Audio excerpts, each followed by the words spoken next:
रामामी तव दास दास म्हणता माते कशाचे भय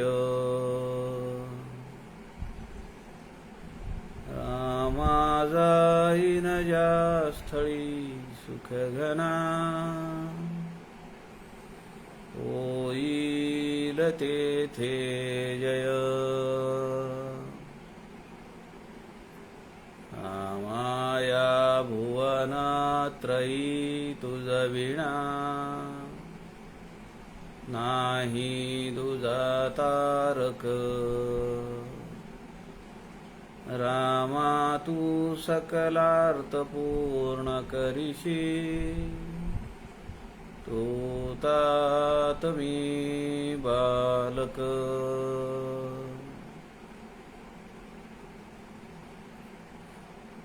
शुका सारिखे पूर्ण वैराग्य ज्याचे वसिष्ठा परी ज्ञान योगेश्वराचे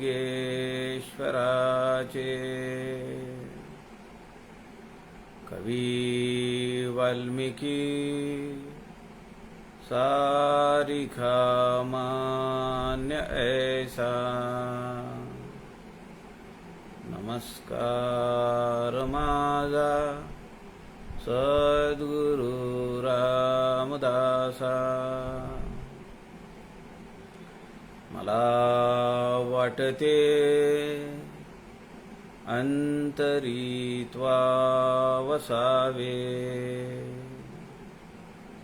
तुझ्या दासबोधासी त्वा बोध व्हावे अपत्यापरी पाजवी प्रेम रसा महाराजया सद्गुरु रामदासा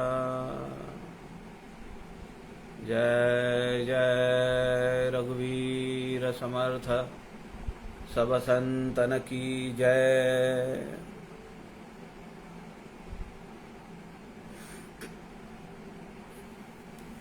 सज्जन हो नमस्कार। सद्गुरु समर्थ रामदास स्वामींच्या वाङ्मयाचा प्रचार प्रसार व्हावा या हेतूने संत समागम या लाईव्ह फेसबुक पेजचे सूत्रधार आदरणीय प्रवीणजी शास्त्री दिवाकर यांनी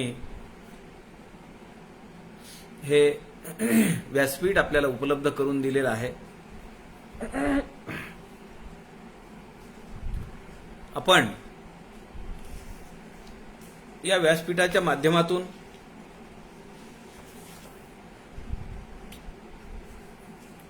सध्या समर्थ रामदास स्वामी यांच्या जुना दासबोध अर्थात 21 समासी याचं चिंतन करण्याचा प्रयत्न करतो आहोत। या 21 समासी दासबोधातील आपण 9वा समास पाहतो आहोत। या समासाचं नाव आहे निराभिमान शांती। निराभिमान शांती असलेला हा 9वा समास समर्थ म्हणतायत की शांती मिळवण्यासाठी काय करायला पाहिजे आणि काय नाही करायला पाहिजे, की ज्या कार्यामुळे ज्या कर्मामुळे आपल्या अंतःकरणातली शांती ढवळून निघेल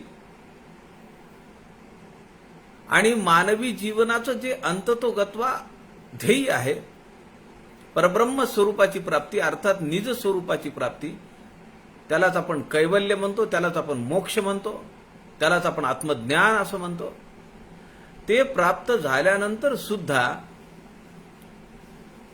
आपल्या मनाची दोलायमान स्थिती किंवा अहंकार रहित स्थिती अशी राहिली पाहिजे. 21व्या समासातील 21 समासी दासबोधातील हा 9वा समास आहे. मला माझे मित्र अमोल देशपांडे यांचा फोन आला आज, आणि ते मला असं त्यांनी विचारलं की जुना दासबोध, माझ्याकडे जुना दासबोध आहे म्हणाले, त्यातला कितवा समास तुम्ही घेणार आहात? मी म्हणलं 9वा समास मी आज संपेल. तर ते म्हणाले दशक कोणता? मी त्यांना सांगितलं की या ग्रंथामध्ये दशक नाहीये, हा जुना दासबोध आहे. ते म्हणाले अहो माझ्या वडिलांनी घेतलेला दासबोध आहे, 50 वर्षाखालचा, त्यातला तुम्ही मला दशक समास सांगा म्हणाले. मी म्हणलं तुम्ही ज्या अर्थाने म्हणताय जुना दासबोध, हा जुना दासबोध म्हणजे 50 वर्षाखालचा, 100 वर्षाखालचा असा नव्हे. समर्थ रामदास स्वामींनी 2 ठिकाणी हे 2 ग्रंथ सिद्ध केलेले आहेत. समर्थ 12 वर्षानंतर जेव्हा टाकळीत आले, तपाचरण करत होते, तेव्हा त्या साधना काळातल्या 12 वर्षातील शेवटी त्यांनी आपले शिष्यांना, त्यात प्रमुख शिष्य उद्धव स्वामी, त्यांना आणि इतर शिष्यांना जो उपदेश केला तो हा केवळ 21 समासी दासबोध आहे. हा दासबोध साधारण 1630च्या दरम्यान सांगितलेला आहे आणि तो नाशिक जवळ टाकळीला सांगितला. हा झाला पहिला दासबोध, जुना दासबोध 21 समासी. त्यामध्ये 2रा, 3रा, 4था अवतरण झालं, त्यात ऍडिशन्स झाले. आणि आज जो आपण आपल्या हातामध्ये जो 200 समासी दासबोध आहे, हा मूळ दासबोधाचा 5म अवतार आहे. कराडचे एक ज्येष्ठ लेखक त्या दासबोधातला एखादा शब्द, त्याचा अर्थ आणि तो शब्द ग्रंथामध्ये कोणत्या दशकात, कोणत्या समासात, कोणत्या ओवीत किती वेळा आलेला आहे, त्याचं सगळं विवेचन त्या ग्रंथात आहे. त्या ग्रंथाचे लेखक आहेत, कराडमध्ये ते राहत होते. त्यांचं घर कुटुंब, आता त्यांची मुलं नातू तिथंच आहेत कराडमध्ये. पु पांग गोखले हा स्वाध्याय साधनामध्ये ते लिहितात की आता जो आपल्या हातात जो ज्याचा आपण पारायण करतो, तो 200 समासी दासबोध म्हणजे मूळ दासबोधाचा 5वावतार, 5वा अवतार आहे. पहिला अवतार जुना दासबोध, त्याचंच नाव 21 समासी. तो सांगितला वयाच्या 20 ते 22व्या वर्षी, टाकळीला सांगितला नाशिक जवळ, तपाचरणाच्या काळामध्ये पहिल्या शिष्याला सांगितला. आपण जो दासबोध वाचतो, नेहमी पारायण करतो, तो 200 समासी दासबोध, 20 दशक 200 समास असा तो दासबोध. तो दासबोध 1660च्या दरम्यान शिवथरघळीमध्ये सिद्ध केला. समर्थ गेले 1682ला. 1675, 1678च्या दरम्यान 100, 200, 300, 500 पारायण झालेले लोक होते दासबोधाचं पारायण झालेले एवढी संख्यानी लोक होते. त्यामुळे हा 5वावतारी दासबोध आहे 200 समासांचा. आणि आपण जो सध्या अभ्यास करतो आहोत, या दासबोधाला 21 समासी असं म्हणतात. या 21 समासी दासबोधातले 4 समास हे नवीन दासबोधामध्ये आहेत, जसेच्या तसेच. त्या 200 समासांमध्ये हे 4 समास आहेत. म्हणजे आपण समर्थ रामदास स्वामींचा नेटकेपणा पाहू शकतो, त्यांची स्मरण शक्ती पाहू शकतो.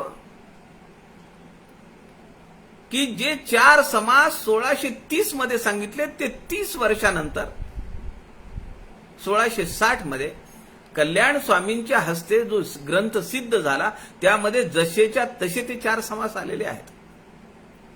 आणि अजून एक की ज्याला आपण समर्थकृत 11 लघुकाव्य म्हणतो, समर्थांनी 11 लघुकाव्य लिहिली असं अनेक जणांचं मत आहे.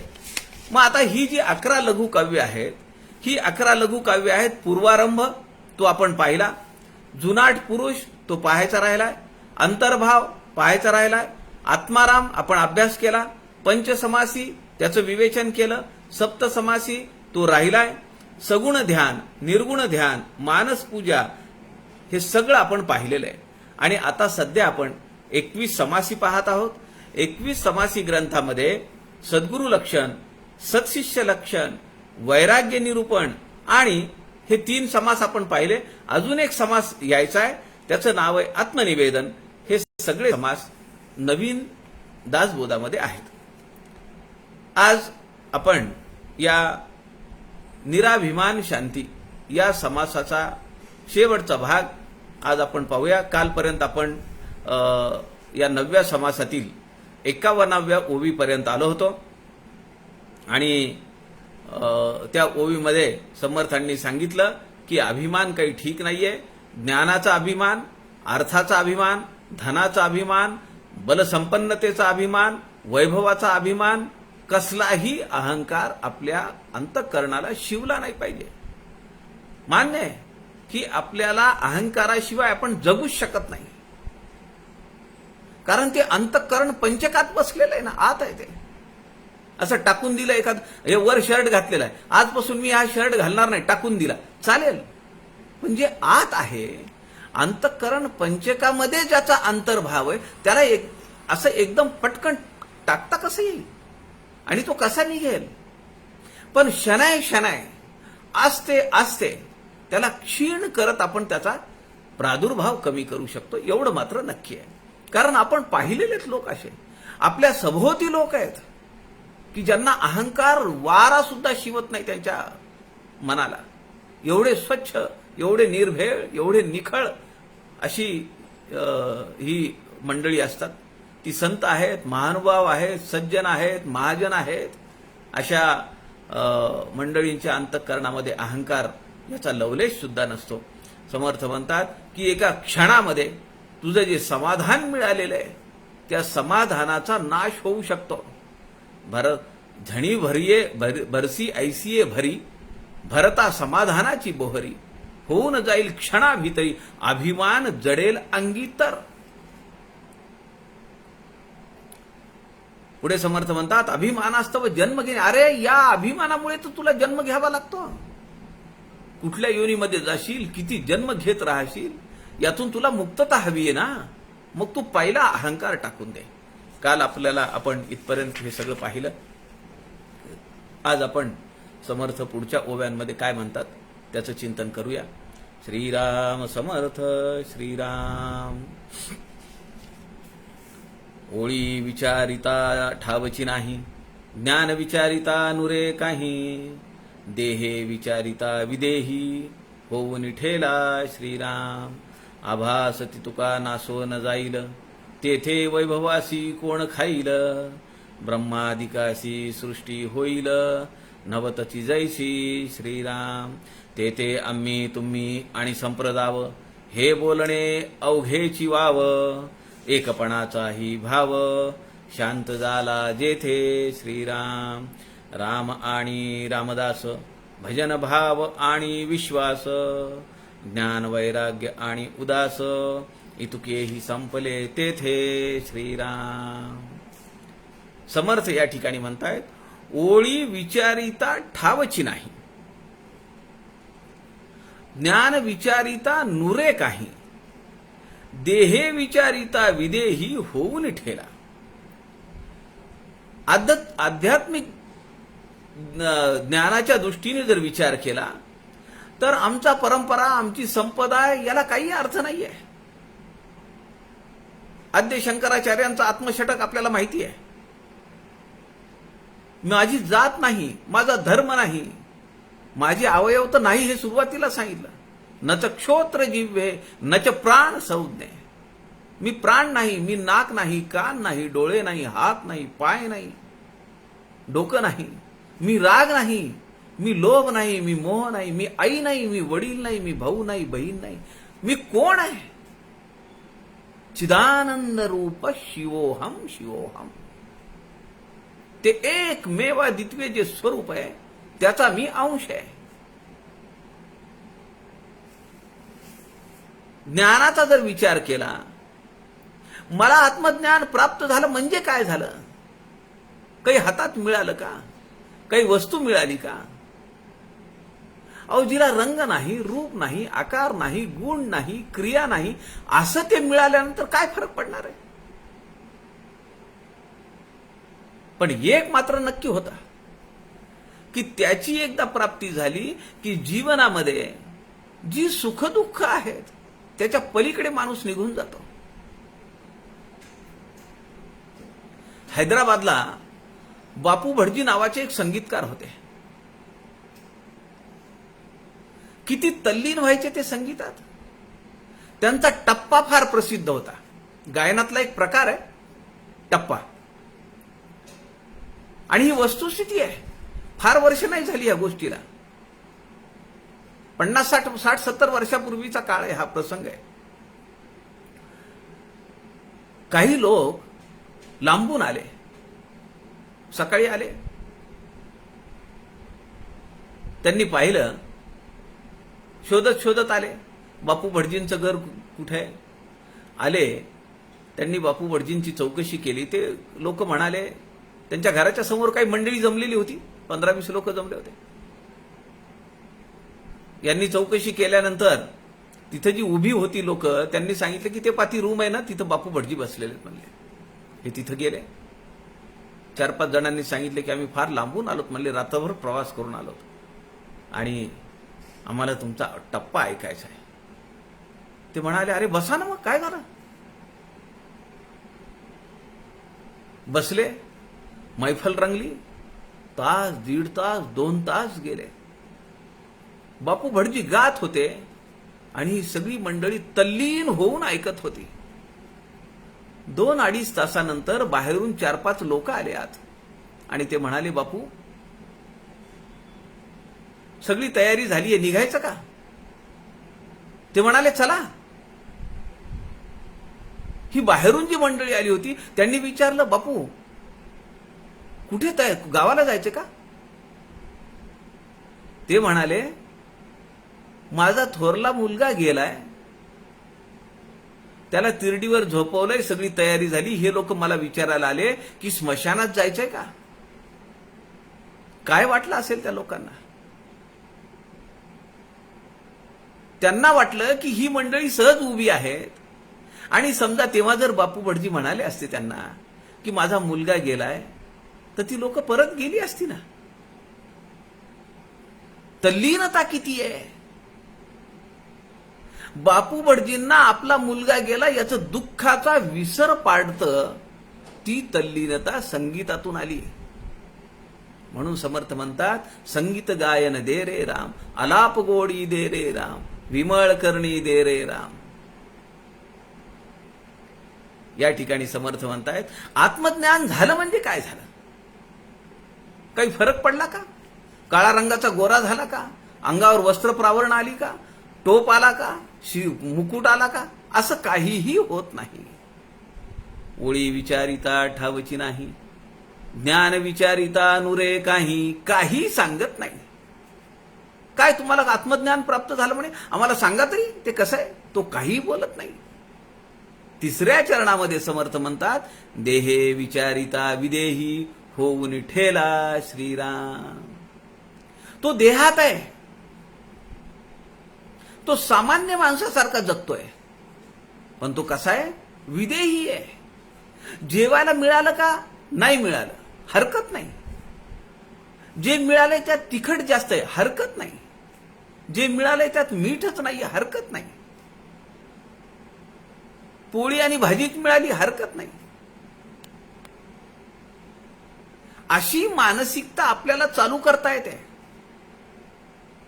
आजपासून आपण ठरवलं पाहिजे, यापुढे जेवणामध्ये आमटीत भाजीत तिखट जास्त झालं तर मी कधीही तोंडाने म्हणणार नाही की आज तिखट जास्त झालंय. कधी मीठ पडलं नाही भाजीत, आपल्याला चव लागली नाही, आळणी लागली भाजी, पण आपण कधीही म्हणणार नाही की भाजीत मीठ नाहीये, जरा मीठ घे बरोबरून. इथून सुरुवात करायला हरकत नाही. देही असोन विदेही. आम्ही काय म्हणतो, आम्ही गृहस्थाश्रमी आहेत, गृहस्थ आहोत, घरात राहतोय, पण आश्रमवत जीवन जगतो आहोत. का नाही करू असं? याची सुरुवात आजपासून आपण केली पाहिजे. समर्थ म्हणतात, देहे विचारिता विदेही होऊन ठेला. तो देहाने सांगणार कसा आणि कुणाबद्दल सांगणार की ज्याचं वर्णन करण्यासाठी 1000 मुखांचा शेष सुद्धा थकला. वेद, श्रुती, उपनिषद सगळे म्हणतात नेती नेती नेती. आम्हाला त्याचं वर्णन करता येत नाही, आम्हाला त्याची स्तुती करता येत नाही, आम्हाला त्याचं स्वरूप सांगता येत नाही. आत्मज्ञान प्राप्त झालं म्हणजे काय फरक पडतो? तो बाहेरून काहीही दिसणार नाही, पण आतल्या सगळ्या वृत्ती ज्या आहेत त्या सगळ्या निमतात. निर्वृत्त माणूस होतो, त्याला कशाची अपेक्षा राहत नाही. हेच पाहिजे तेच पाहिजे, हे नाही मिळालं तर चिडचिडपणा करणार नाही, ते मिळालं तर त्याला तो आनंद दाखवणार नाही.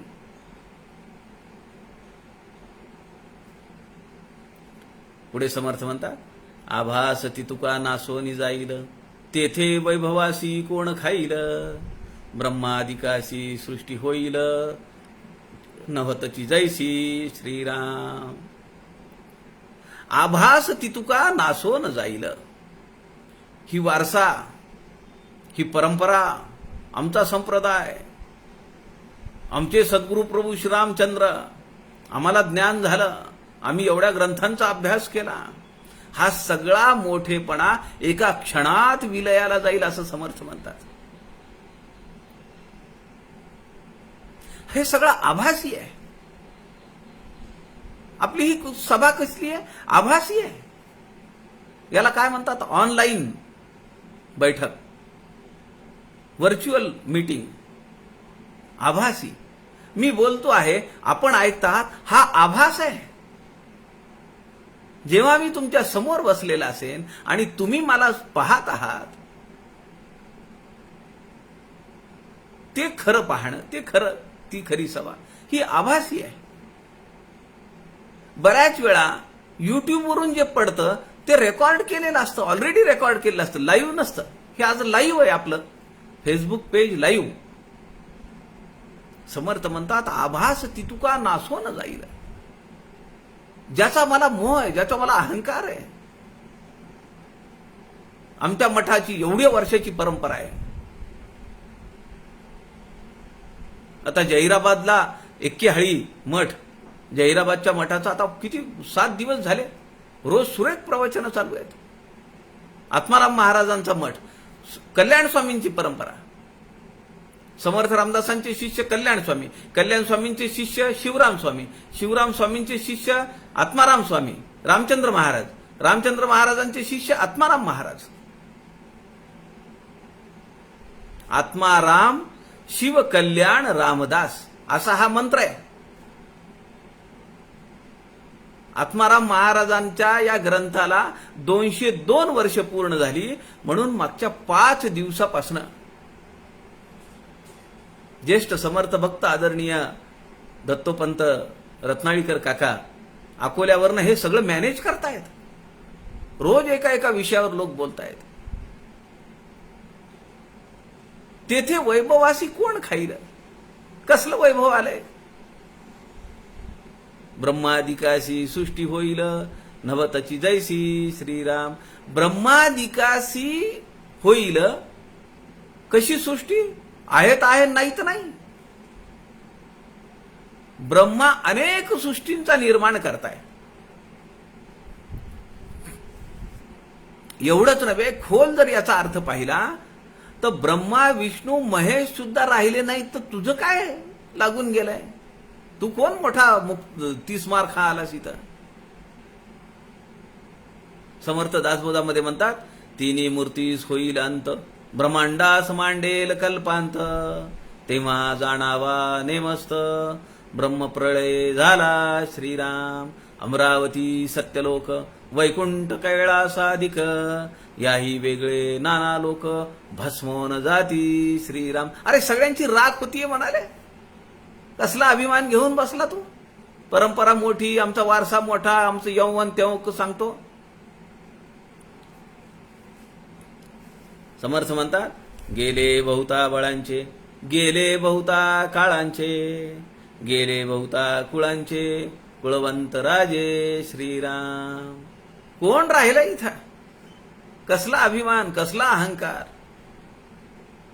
गेली पंडितांची थाटे, मी म्हणणारे पंडित सगळे गेले. गेली शब्दांची कचाटे, गेली वादके अचाटे, नाना मते श्रीराम. वेगवेगळ्या क्षेत्रातले धुरंधर की ज्यांनी एकेकाळी जगावर साम्राज्य उभं केलं.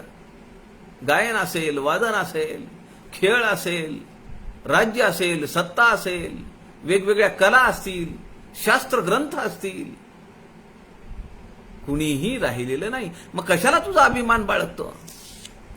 समर्थ पुढे म्हणतात, तेथे आम्ही तुम्ही आणि संप्रदाव, हे बोलणे अवघेची वाव, एकपणाचाही भाव, शांत झाला जेथे श्रीराम. म्हणून समर्थ मनाच्या श्लोकामध्ये म्हणतात, रमाकांत एकांत काळी भजावा. एकांत काळी म्हणजे काय हो? एकटं बसून रूम मध्ये, घरामध्ये कुणीच नाही. अशा 10-12 रूम असलेल्या घरामध्ये एका कोपऱ्यामध्ये बसणं म्हणजे एकांत का? जेव्हा या एकाचा अंत होतो ती अवस्था म्हणजे एकांत. आणि एकाचा अंत होणं म्हणजे मीपणाचा अंत होणं. म्हणजे पुन्हा अभिमान आला, माझ्या देहाचा अहंकार, माझ्या देहाचा अभिमान, ही देहबुद्धी, हिचा अंत झाला पाहिजे. म्हणजे विदेही अवस्था येते. देही विचारिता विदेही होऊन ठेला. आहे देह, पण तो विदेही होऊन ठेला, विदेही होऊन बसलाय. म्हणून समर्थ म्हणतात, तिथं तुम्ही म्हणणं, आम्ही म्हणणं, आमचा संप्रदाय, तुमचा पंथ, तुमची साधना, याला काहीही अर्थ नाही. हे बोलणे अवघेची बाब, हे सगळं फालतू आहे, टाइमपास आहे, व्यर्थ आहे बोलणं असलं. एकपणाचाही भाव, शांत झाला जेथे श्रीराम. राम आणि रामदास, भजन भाव आणि विश्वास, ज्ञान वैराग्य आणि उदास, इतुकेही संपले तेथे श्रीराम. शब्दी तेथे म्हणो जाता, ओस तेथे विचारिता, म्हणून हे स्वरूप बोलता, शंका वाटे श्रीराम. शंका तितुकी निशंक झाली, सत्यची पाहता अनुभवा आली, म्हणून इतुकी बडबड केली, वाचाळपणे करुणी श्रीराम. वाचाळ म्हणो तरी वाचा नाही, नाही म्हणता उपजे काही, नाही काही हे सर्वही आत्मा राम श्रीराम. आता पारेरा देववेना, ना रे वाहे मज कळेना, मज कोणी जन लेखिना, तरी जनाची चाड नाही श्रीराम. समर्थ या ठिकाणी काय सांगतायत आपल्याला? राम आणि रामदास, भजन भाव आणि विश्वास, ज्ञान वैराग्य आणि उदास, इतुकेही संपले तेथे. एकदा ते आत्मज्ञान प्राप्त झालं, ती निरभिमान शांती प्राप्त झाली. मी त्या परब्रह्माचा अंश आहे. एकोहम बहुश्याम. त्याला असं वाटलं म्हणून मी आलो, म्हणून माझं अस्तित्व निर्माण झालं. मी मीच आहे.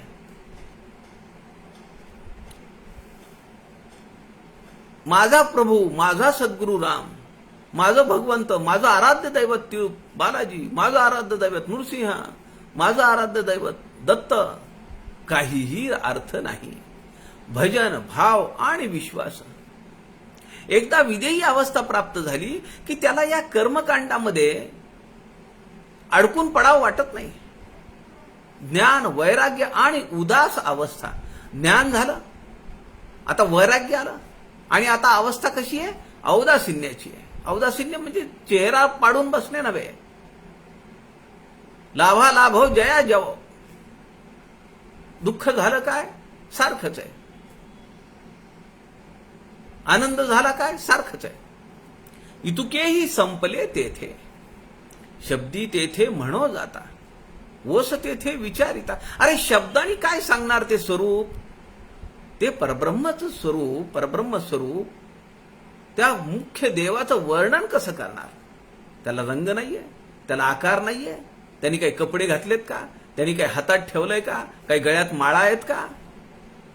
काय? निरंजना, निर्विकार, अक्रिय, निराभास, असं ते स्वरूप आहे. समर्थ म्हणतात, शब्दी तेथे म्हणो जाता, ओस तेथे विचारिता. त्याला काही सांगता येत नाही, शब्द थिटे पडतात. म्हणून हे स्वरूप बोलता शंका वाटे. शंका तितुकी निशंक झाली. माझ्या मनात आता कुठलीही शंका राहिली नाही. सत्यची पाहता अनुभव आली. ज्याच्यासाठी मी ही सगळी धडपड केली ते सगळं मी अनुभवलंय.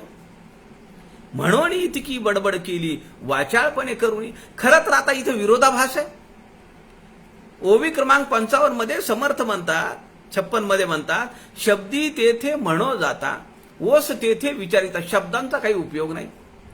57 मध्ये म्हणतात, म्हणून इतकी बडबड केली वाचाळपणे करून. पण मानवी स्वभाव आहे, राहत नाही, म्हणून मी बडबड केली एवढा वेळ तुझ्या समोर. वाचाळ म्हणो तरी वाचा नाही, नाही म्हणता उपजे काही, नाही काही हे सर्व ही आत्मा राम. तो राम राहिला नाही, रामदास राहिला नाही, ती भक्ती राहिली नाही, ते ज्ञान राहिलं नाही. न तत्र वाग गच्छती अप्राप्य मनसा सह. त्याचं वर्णन कसं करणार? शब्दांमध्ये त्याला धरताच येत नाही. समर्थ म्हणतात, तो आत्माराम मला मिळालेला आहे. एक राम दशरथ का बेटा. किती रामाचे प्रकार आहे तो? एक राम दशरथ का बेटा, एक राम घट घट में लेटा, एक राम का सकल पसारा, एक राम सब जग में न्यारा. तीन राम को सब कोई ध्यावे, चतुर्थ राम का मर्म न पावे, चौथा छाड़ी जो पंचम ध्यावे, कहे कबीर सो हम पर आवे. संत कबीरांचा हा दोहा आहे. एक राम दशरथ का बेटा. प्रभू रामचंद्रांवर सगळ्या देवदेवतांनी पुष्पवृष्टी केली आणि ते म्हणाले की तुम्ही आमचे तारणहार आहात, तुम्ही आमचे देव आहात, महादेव आहात. तेव्हा प्रभू रामचंद्रांनी त्यांना सांगितलं की तुम्हाला काय वाटतंय मला माहिती नाही, परंतु मी मात्र राजा दशरथांचा पुत्र आहे. मी मनुष्य आहे. वाल्मिकी रामायणामध्ये त्याचा उल्लेख आहे. मी राजा दशरथाचा पुत्र आहे. एक राम दशरथ का बेटा, एक राम घट घट में लेटा. व्यष्टी, समष्टी, सृष्टी आणि परमेष्टी असं हे स्वरूप आहे. असे हे चार राम आहेत. व्यष्टी म्हणजे जीवात्मा, एका देहापुरतं त्याचं अस्तित्व आहे. एक राम दशरथ का बेटा, एक राम घट घट में लेटा. तेच तत्व अनेक घटांमध्ये आहे, अनेक जीवात्म्यांमध्ये आहे, अनेक देहांमध्ये आहे, अनेक शरीरांमध्ये आहे. ती समष्टी आहे. एक राम का सकल पसारा, ती सृष्टी आहे. मंगळ, पृथ्वी, शनी, राहू, सूर्य, चंद्र. एक राम का सकल पसारा, ती सृष्टी आहे. एक राम सब जग से न्यारा. ती परमेष्टी आहे. व्यष्टी एकापुरतं, समष्टी आपण सगळे मिळून, सृष्टी आपल्याला पाहू शकत नाही तिथपर्यंत जे आहे ते सृष्टी आहे. तो सकल पसारा रामाने मांडलेला. आणि या तिन्ही रामांपेक्षा वेगळा जो आहे तो परमेष्टी आहे. ते परब्रह्म स्वरूप आहे. एक राम सब जग से न्यारा, तीन राम को सब कोई ध्यावे. कबीरजी म्हणतात हे जे पहिले तीन राम आहेत ना, या तिघांची सेवा, त्यांच्याबद्दलची अप्रूप, त्यांच्याबद्दलचा आदर प्रत्येकाच्या मनात आहे. प्रत्येक जण त्याला प्राप्त करण्याची धावपळ करतोय. चतुर्थ राम का मर्म न पावे. ह्या सगळ्या ब्रह्मांडाला चालवणारा जो राम आहे त्यालाच आपण परमेष्ठी म्हणतो. त्याच्याकडे कुणाचंच लक्ष नाहीये. एक राम का, चतुर्थ राम का मर्म न पावे, चौथा छाडी जो पंचम ध्यावे. ज्याच्या नशिबामध्ये या चौथ्या रामाचं भजन चालू आहे, कहे कबीर सो हम पर आवे, तो आत्माराम माझ्या अंतःकरणात आहे असं कबीर सांगतात. समर्थ या ठिकाणी म्हणतात वाचाळ म्हणो तरी वाचा नाही, नाही म्हणता उपजे काही, नाही काही हे सर्व ही आत्माराम. हा जो चौथा राम आहे, जी परमेष्ठी परब्रह्म स्वरूप आहे, ज्यांनी ब्रह्माला निर्माण केलं, ज्यांनी विष्णूला निर्माण केलं, ज्यांनी महेशाला निर्माण केलं, अलीकडच्या सगळ्या देवदेवतांना निर्माण केलं, अनेक चराचरांना निर्माण केलं, तो आत्माराम. आता पारेरा देव वेना. आता किती उपमा द्याव्यात, किती विवेचन करून सांगावं, किती माहिती सांगावी. आता पारेरा देव वेना, नारे बा हे मज कळे ना. आता मी काही बोलणार नाही रे बाबा. समर्थ या समासाच्या शेवटी म्हणतात ना रे बा हे मज कळे ना. आता तुला काय पारेरा म्हणजे उदाहरण, उपमा, विवेचन, विवरण, निरूपण. आता पारेरा देव वेना, ना रे बा हे मज कळे ना. मज कोणी जन लेखिना, तरी जनाची चाड नाही. ही विधेयी अवस्था आहे. मला समाजाशीच काही घेणं देणं नाही. त्यांनी मला चांगलं म्हणलं काय आणि त्यांनी मला शिव्या दिल्या काय. मज कोणी जन लेखिना. साधकाची ही अवस्था असली पाहिजे. समर्थ मज म्हणतात म्हणजे समर्थांना त्या काळामध्ये तर त्यांची आवभगत चालू झाली होती. लोकांच्या लक्षात आलं होतं अरे काही सामान्य पोर नाहीये. पहाटे आपण उठायच्या अगोदर पासून हे पाण्यात जाऊन उभं राहतं दुपारी 12 वाजेपर्यंत. जे मिळेल ते घेतं. त्याचे 4 वाटे करतात. 3 वाटे वेगवेगळे आहेत. नदीतल्या माशांना, एक रामाला, एक गाईला आणि चौथा भाग आपण खातं. तेवढ्यावर याचं जीवन आहे सगळं. आम्हाला तर 4 ठाव अन्न लागतं 3 वेळा. लोकांच्या लक्षात येत होतं. लोकांनी इथून रामदास स्वामी म्हणायलाही सुरुवात केली होती. पण समर्थ साधकाच्या भूमिकेमध्ये जाऊन आपल्याला सांगतायत मज कोणी जन लेखिना, तरी जनाची चाड नाही. मला काही घेणं देणं नाही. मला कुणी चांगलं म्हणलं, मला कुणी वाहवा केली, माझी कुणी स्तुती केली किंवा मला येडापिसा म्हणलं तरी मला काही फरक पडत नाही.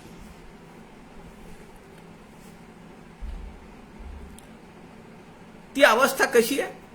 एक दोहा आहे, मन जो सुमिरे राम को, मन जो सुमिरे राम को. जो त्या आत्मारामाचं स्मरण करण्यात दंग असेल, राम भसय घट आही. तो राम बाहेर न राहता त्याच्या आत येऊन बसतो. घट या देहामध्ये. राम बसय घट आही, अब मन रामही है रहा. अब मन राम ही है रहा. आता माझं मन राहिलंच नाही, ते राममय झालेले, राम स्वरूप झालेले. शीश नवाऊ काही. आता मी कुठं नतमस्तक होऊ, कुणाला नमस्कार करू. तो व्यापून राहिलेला आहे. समर्थ म्हणतात माझ्या या अशा विसंगत बोलल्यामुळे मी कधी म्हणतो की मला त्याचं वर्णन करता येत नाही, किंवा मी वाचाळपणे बडबड करतो, मी तुम्हाला त्याचं स्वरूप सांगतो. ते म्हणतायत, माझ्या अशा या विसंगत बोलण्यामुळे, असंबद्ध बोलण्यामुळे लोकांनी माझ्या अंतरस्थितीची दखल घेतली नाही, तरी मला लोकांची काही पर्वा नाही. एक गोष्ट लक्षात ठेवली पाहिजे आपण, जो अत्यंत भावनाशील असतो आध्यात्मिक क्षेत्रातला, सामान्य माणसं प्रापंचिकही भावनाशील असतात, नाही अशातला भाग नाही, काही काही लोक खूप भावनाशील असतात. पण समजा आध्यात्मिक क्षेत्रातल्या साधना करणाऱ्या एखाद्या साधकाची अवस्था टीव्ही सिरियल पाहत असताना जर त्याच्या डोळ्यात पाणी येत असेल, त्याला जर वाईट वाटत असेल, किंवा कुणी काही सांगत असताना जर त्याच्या अंतःकरणाला छेद बसत असेल, तर आपण मानलं पाहिजे की तो साधक खऱ्या अर्थाने साधना करतोय. त्याला सहन होत नाहीये, त्याला अश्रुपात व्हायला लागतो, त्याच्या अंतःकरणाला छेद जातात, त्याचं हृदय विदीर्ण होतं, तो अत्यंत हळुवार वृत्तीचा होतो. आणि हे कशामुळे घडतं? मला याचा अनुभव आहे. समर्थवती सुनील दादा चिंचोळकर एकदा म्हणाले होते शिवतर घळीमध्ये की मला आता या गोष्टी सहन होत नाहीत. अंतरस्थितीची दखल घेता येत नाही कुणाला त्यांच्या. म्हणून समर्थ या ठिकाणी म्हणतात की अशा बोलण्यामुळे लोकांना वाटतं की मी वेडा माणूस आहे, कधी काही बोलतो कधी काही बोलतो. माझ्या आंतरिक स्थितीची दखल त्यांनी घेतली नाही, तरी मला आता लोकांची काही पर्वा राहिलेली नाही. याचं एक उदाहरण आहे. एक बँड वाजतोय, गाणं अगदी काय म्हणतो त्याला, पायांना थिरकवणारं गाणं आहे, खूप प्रसिद्ध गाणं आहे, लोक नाचतायत आणि आपण ते बँड पाहत बाजूला उभे आहोत. एक क्षण असा वाटतो की आपणही त्यांच्यासोबत मध्ये जावं आणि त्यांच्यासोबत नाचायला चालू करावं, कारण वातावरण तसं आहे ना. पण नाचत असताना हा माणूस तो बँड होत नाही. नाचत असताना हा माणूस तो आवाज होत नाही. नाचत असताना हा माणूस तो बँडवाला होत नाही. तो नाचत असतो, पण त्याचं अस्तित्वही असतं. माझ्याकडे लोक पाहत आहेत, मला ते प्रोत्साहन देत आहेत, म्हणून मी नाचतो आहे, ही त्याची भावना, त्याचं अस्तित्व टिकवून आहे. पण जेव्हा ब्रह्मज्ञान प्राप्त होतं, त्याची जी नशा चढते, त्यामध्ये साधकाचं अस्तित्व संपून जातं. मुंबई जलमय झाली, मुंबई पण आहे आणि पाणी पण आहे. मुंबई स्वरूप झाली जेव्हा असं म्हणतात, तेव्हा आता मुंबई उरली नाही, केवळ पाणीच पाणी उरलं. समर्थ म्हणतायत, नाही काही हे सर्व ही आत्माराम, मी आता केवळ आत्माराम स्वरूप झालेलो आहे, आत्मस्वरूप झालेलो आहे. आता माझं अस्तित्व नाहीये, मी वेगळा उरलेलो नाहीये, म्हणून मला समाजाची काही देणं घेणं नाहीये. तेथे शब्दे विण ऐक्यता, अनुभवना अनुभविता, ऐसा निवांत तो मागुता, जागृती आला श्रीराम. तेथे शब्दे विण ऐक्यता, नवीन दासबोधामध्ये समर्थ सांगतात, त्या रामाशी, त्या आत्मारामाशी, त्या परब्रह्माशी, त्या आत्मस्वरूपाशी, निज स्वरूपाशी अशी ऐक्यता झाली की अनुभव कोण आहे, अनुभविता कोण आहे आणि कशाचा अनुभव घ्यायचा आहे, तिन्ही गोष्टी संपल्या. म्हणून समर्थ काय म्हणाले, सोड ही अभिमान त्रिपुटी. या समासामध्ये कालच्या ओवींमध्ये आपण ते पाहिलेलं आहे. समर्थ म्हणतात, म्हणसी श्रवणविषयी सादर असावे, अभिमान त्रिपुटी वेगळे व्हावे. अभिमानाची त्रिपुटी, मला ज्ञान झालंय म्हणजे मी आहे, ज्ञान आहे आणि कशाचं ज्ञान झालंय ती वस्तू पण आहे, ही त्रिपुटी संपली पाहिजे. ध्याता, ध्येय आणि ध्यान ज्ञाता, ज्ञान आणि ज्ञेय ह्या सगळ्या त्रिपुटी संपल्या पाहिजेत. इथं त्रिपुटी संपलेली आहे. तेथे शब्देविण ऐक्यता, काही सांगायची गरज नाही. एक झालंय, ते स्वरूप झालंय. जलमय नाही झालेली मुंबई, जलस्वरूप झाली आहे. फरक आहे त्याच्यात. खूप पाऊस पडला मुंबईमध्ये, 2 दिवस लोकल बंद राहिल्या, रस्त्यांवर गुडघ्या एवढं पाणी झालं, पेपरला बातम्या येतात. मुंबई जलमय झाली. मुंबई पण आहे आणि जल पण आहे.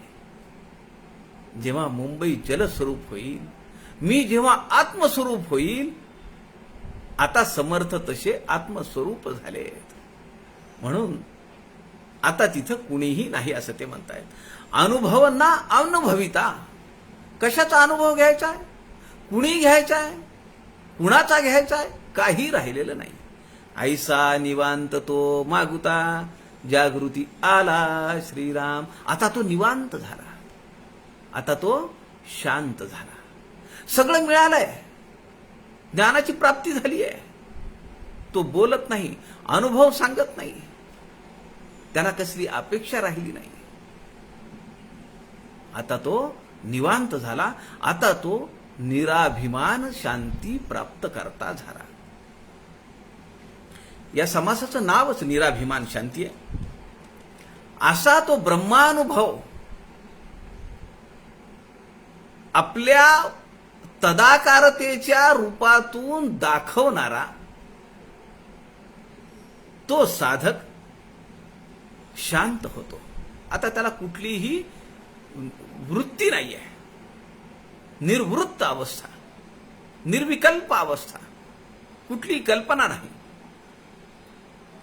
पुढे शेवटी म्हणतात समर्थ या समासाच्या, इथे श्री रामदास विनवी आप आपणियास, पुढे होऊन या सावकाश श्रवणी सादर असावे श्रीराम. या ठिकाणी एक गोड शब्द आलाय. आप आपणियास म्हणजे काय हो? आपण पत्रिका पाठवतो आणि त्या पत्रिकेमध्ये आपण लिहितो, आमच्या घरी कार्य आहे. आता हे बंद झालं लिहायचं, पण आम्ही पाहिलेलं आहे ते पत्रिका. आता या 10-15 वर्षात खूप बदल झालेत. अगोदर लिहायचे, लग्न आहे, या विवाह मंगल प्रसंगी वधूवरांना शुभेच्छा देण्यासाठी आपण सहकुटुंब, सहपरिवार, इष्ट मित्रांसह यावे, अशी पत्रिकेत लिहायचं आहे. आता लोकांचा विश्वास पण बसणार नाही, आताच्या पिढीला वाटणार पण नाही असं कसं काय.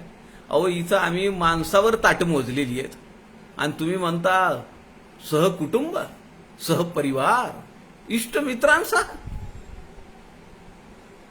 आमची चंपी करायची आहे का, दिवाळं काढायचं का आमचं, असं म्हणतील लोक. आता माणसं ताट, अहो तासावर जर मंगल कार्यालय उपलब्ध असेल, काय अवस्था आहे. 2-2 दिवस लग्न चालायचं. आज दुपारपासून लोक यायचे, उद्या दुपारी, दुपारी कसली, संध्याकाळी 6 वाजता ते कार्यालय सोडावं लागायचं. तो 4-4 वेळा टोल वाजवायचा, झाली बेल, झाली बेल, झाली वेळ तुमची, झाली वेळ तुमची. समर्थ या ठिकाणी जो शब्द त्यांनी वर वापरलेला आहे की देही विचारिता विदेही होऊन ठेला, ते देहातही आहेत आणि विदेही पण झालेले आहेत. आता हे सगळं वर्णन त्यांनी जे सांगितलं ते विदेह स्थितीच आहे. परब्रह्म स्वरूपाच्या प्राप्तीनंतरचं हे वर्णन आहे. पण हे सांगणारे कोण आहेत? समर्थ रामदास स्वामी उर्फ नारायण सूर्याजी पंत ठोसर उर्फ रामदास. ते देहात आहेत ना. त्यामुळे या ठिकाणी जो शब्द आलाय इति श्री रामदास विनवी. अहो, मला तुम्ही सांगा, दासबोधामध्ये किमान 15 ते 20 वेळा समर्थांनी आमची क्षमा मागितली आहे. हो, मी तुम्हाला जास्त बोललो, मी तुम्हाला वारंवार बोललो, मी तुम्हाला टोचून बोललो, तुम्हाला वाईट वाटेल म्हणून बोललो, क्षमा मागितली आहे. या ठिकाणी समर्थ निराभिमान शांतीचं सगळं वर्णन करतात आणि पुन्हा विनंती करतात. कुणाला विनंती करतायत? आप आपण यासी. आपण यासी म्हणजे मी, मला स्वतःला आणि इतरांना. म्हणजे ही विनंती अजूनही देह भावनेतली आहे. इति श्री रामदास विनवी आपण यास, पुढे होऊन या सावकाश श्रवणी सादर असावे. पुढच्या समासाचं श्रवण करण्यासाठी आदराने माझ्या सगट आपण सगळ्यांना विनंती आहे. म्हणजे समर्थांची भावना काय आहे? ज्ञानोत्तर सगुणोपासना. समर्थांना इथं प्राप्ती झालेली आहे. प्रभू श्रीरामचंद्रांचा वरद हस्त लाभलेला आहे. मारुती रायांचा वरद हस्त लाभलेला आहे. पण तरीही समर्थ म्हणतात की साधना केली पाहिजे. 7व्या दशकामध्ये नवीन दासबोधामध्ये समर्थांनी सगळं हेच सांगितलंय. ज्ञान झालं, जेवायला लागतं, कपडे लागतात, मग साधना का नाही करत? असा एवढा मार्मिक प्रश्न समर्थांनी विचारलाय. समर्थ इतरांना सांगत नाहीयेत की तू पुढचं मी समास सांगणार आहे, 10वा समास, त्याचं श्रवण करायला तुम्ही सगळे या बरं. समर्थ म्हणतात आपण यासी माझ्या सगट, कारण मला पण ते शिकायचं आहे. अशी भावना समर्थांनी त्या निराभिमान शांतीच्या शेवटी केलेली आहे. उद्या आपण या 21 समासीतला 10वा समास जो आहे तो विविध शिकवण, त्याचं विवेचन आपण उद्याच्या दुपारी 3च्या सत्रामध्ये पाहूया. आपल्या सगळ्यांच्या हृदयस्थ परमेश्वराला वंदन करतो. झालेली सेवा समर्थांच्या चरणी अर्पण करतो. जय जय रघुवीर समर्थ.